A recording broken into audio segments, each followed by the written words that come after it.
So these are our updates. Like I said, we had five or six cases closed since the database went down, or since I last reported it. They've all closed. I've shown these to you before in different statuses. Now these are all completed. So I'm going to give you an update on what's happened with each of these cases. So we're going to start with case number 135724-E. Now, so traditionally, MUFON's cases just had the numbers, and it's only been the past couple of years they've added on these letters at the end. So there's E's and U's and A's, and um,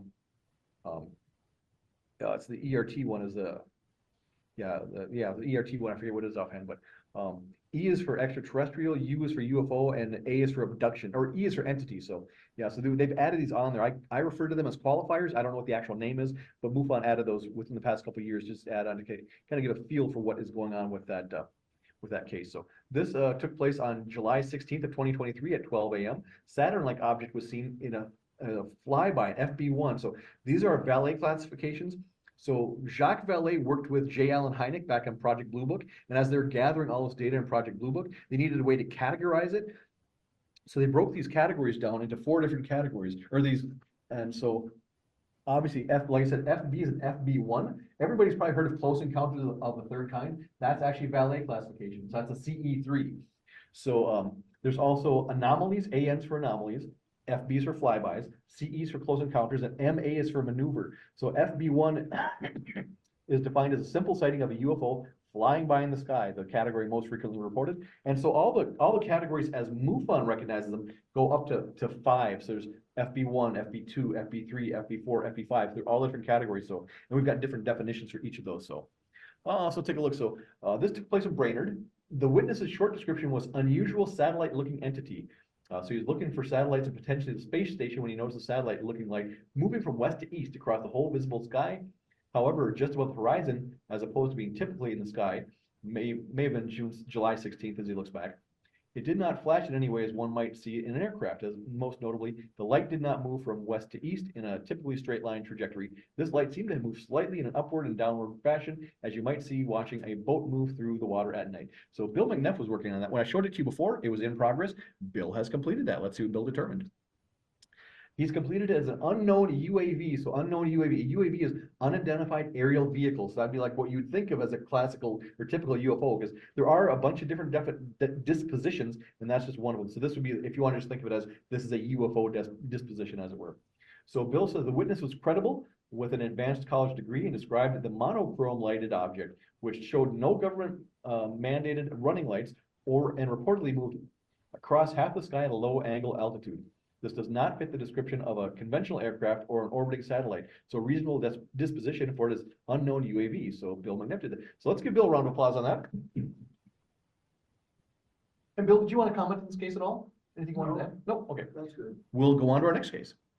Next case 135748-U. This took place on December 3rd, 2023 at 4 p.m. A sphere was seen, AN1, so it's an anomaly of the first kind. MUFON defines an anomaly of the first kind as anomalies that do not have lasting physical effects, such as amorphous lights or unexplained explosions. You hear a big boom, but there's nothing to see there. So it's, so that's anomaly of the first kind. Took place in Coon Rapids. The witness put in ball of colored light. And the description was, I went for groceries, I looked up at the sky, there was a ball of colored light. I took pictures of it. After downloading the pictures from my phone to my computer, there were several orbs around the balls of color. I did not notice the orbs until downloaded the pictures off my phone. And that's, we hear that occasionally. I didn't see it when I took the picture, but when I looked at the picture later, now I'm seeing something. That's a common comment in a lot of cases. So, and if you want, I will give them to you, and she did. So I'm going to show them all to you. So, but Linda Folkers-Baleka, our chief investigator, is working on that. When I showed it to you before, it was in progress, and now it's completed. So let's take a look at those pictures again. So, my point. Did I bring my pointer over here? Did I leave it up there? So, I think it's that right above the car, just above the trees. There's that little dot there. I think that's what she's referring to there. So, and again, you'll see right above that vehicle, just above the tree line, there's that little kind of bright dot. Are you guys seeing the bright dot I'm talking about? Okay. Is it on top of the car or on top of the wood? It's above the trees. So, yep. Or did I put it over here? Oh, I got it right here. I got this. Okay. Right there. That's what I'm looking. I think that's what she's talking about, is that dot right there. So, let's go here. And here again, yeah, it's more distinct here. You can really kind of see it's really kind of distinct there. I think that's what she's referring to. And we'll see it again and again. Yeah, that's what she was referring to. So yeah, so you can really see. I'm assuming everyone in the room can now see that I'm pointing out that dot right there, the big white spot.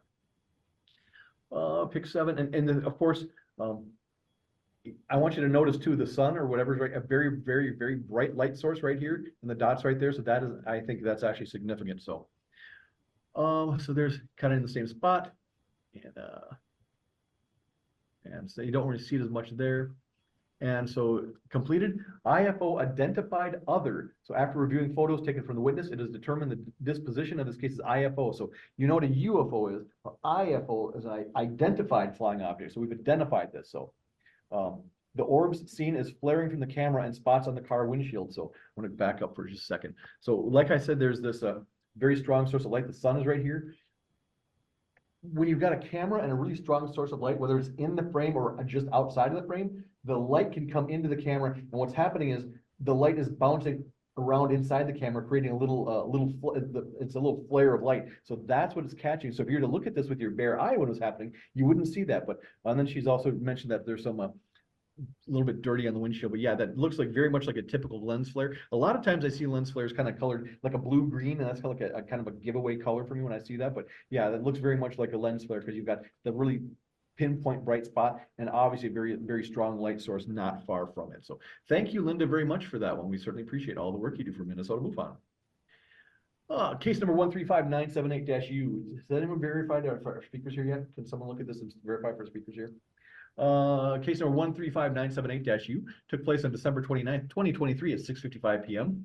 The shape was star-like. The valet classification was MA1. So MA1. So MA is a maneuver. So it's a maneuver of the first kind. So this gathers those UFO observations that involve an object with a discontinuous trajectory, such as a drop, a maneuver, or a loop. Like a 90-degree turn would be a good example of that too. Sometimes we have reports where they say it took a 90-degree turn. Well, our aircraft can't do that, but this is what they're seeing. So this took place in Marshall, Minnesota.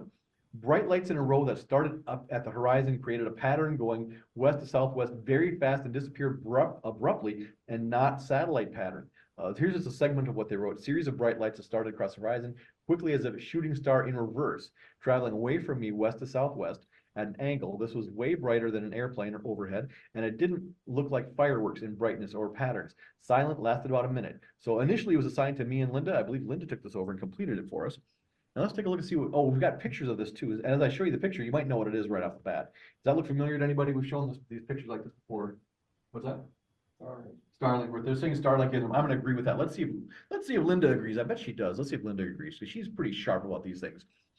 Yeah, so RIDRC, we haven't talked about RIDRC lately, but RIDRC, that stands for Rapid Investigation and Disposition of Repetitive Cases. So we started getting all these Starlink satellite reports coming in. We didn't spend a lot of time researching them because we knew what they were. So we just kind of, I don't want to say we pencil whipped through them, but we did kind of like speed them through because we were seeing all the same type of stuff. So, and look, Linda does some great detail on going into the Starlink stuff. So thank you, Linda, for your attention to detail. That's fantastic. But yeah, see, Starlink train presents linear lights in the sky. So yeah, that's a Starlink launch. So, and it's funny too, because the witness says, obviously not a satellite pattern, or not a satellite pattern. And we get that occasionally. We'll get something that's very clearly Starlink, and the witness will say, I know what Starlink looks like, and it's not that. Because, and sometimes Starlink is in a real tight line like that, but other times it's very spread out. And sometimes they're very far away. They look very fuzzy. Sometimes if it's a good cluster and it's very far away, it almost looks like a little blob of light going by. So it's different looks at it. So but thank you, Linda, very much for that. So case number 136040-U took place on December 29th, 2023 at 6:55 p.m. A disc was seen, valet classification FB1, so again, a UFO flying by. In Otsego, they were leaving the Quick Trip gas station and noticed a string of lights in the sky. Does that sound familiar? Not Starlink. So appeared to be a disc-like UFO that was slowly tracking at a 45-degree angle. There were circle lights not wrapped around the equator of the disc. That wrapped around the equator of the disc. It was darker, and after a few months, the light slowly faded to black. It was flying much lower than a jetliner and more in a helicopter altitude. So it was assigned to me, and I think Linda took this one over for me as well. So Yeah, again, RIDRC, again, Starlink, yeah, SpaceX and Starlink. So, because that is possible too, having a big disc shape with single lights going all the way around it. So that would kind of give you a string of lights again too. But this is apparently definitely a Starlink satellite one for that too. So, thank you very much, Lynn. Oh no, Bill McNeff finishes. You finishes one for me. So, thank you, Bill, for that. And give Bill a round of applause for finishing that up for me. And I'm guessing you don't want to comment on this one at all. Do you want to comment on Starlink at all? No need. No, okay, I thought so. Okay, case number 135347-U took place on November 12th, 2023 at 4:48 p.m. A sphere was seen. Classification FB1, remember the most common one, flyby. Location Cannon Falls. Looked like a comet flying upward. So this is an interesting one. So here's just some segments. The person was in the Air Force, never saw anything like this. Was silent, stationary for a very long yellow, looked like a flame underneath it, bright orange light.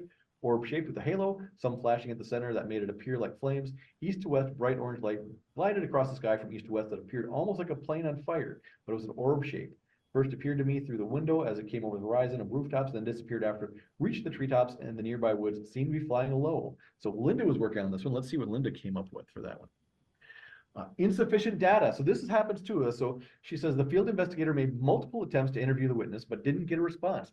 Field investigator feels there's some confusion as to when the case occurred, as reported at a date of November 11th, 2023, yet the witness does speak of a sighting from 2015. Witness would have been an interesting person to speak with, as he was familiar with aircraft and he states he was in the United States Air Force.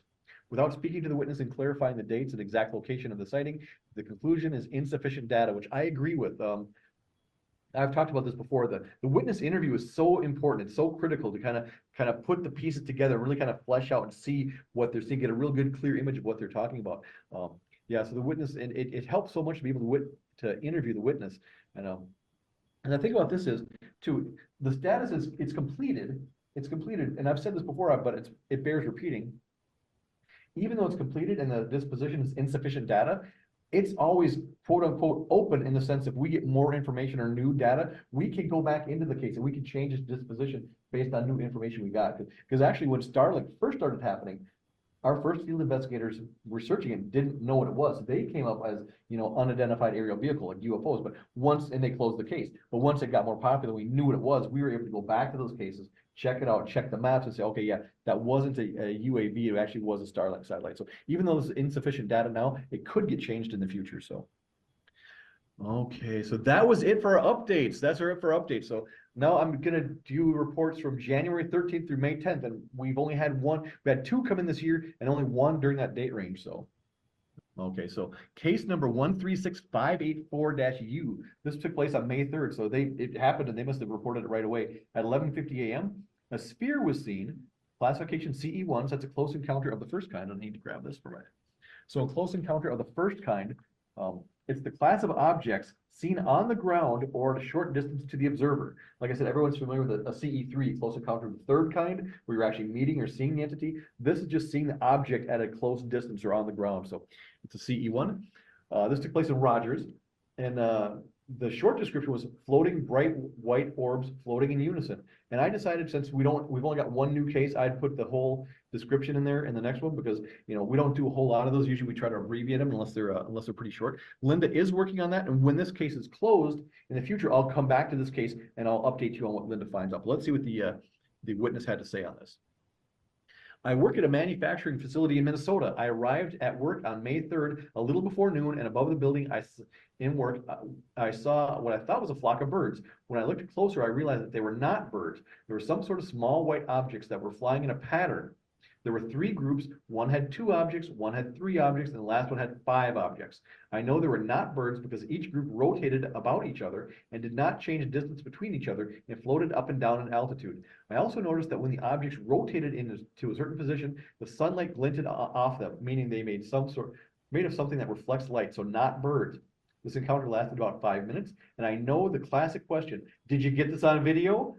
I tried. The objects were so small and the sky was so bright, they didn't show up on my camera. It was way too washed out. So you can believe me or not. I can't prove it, but I saw something I can't explain.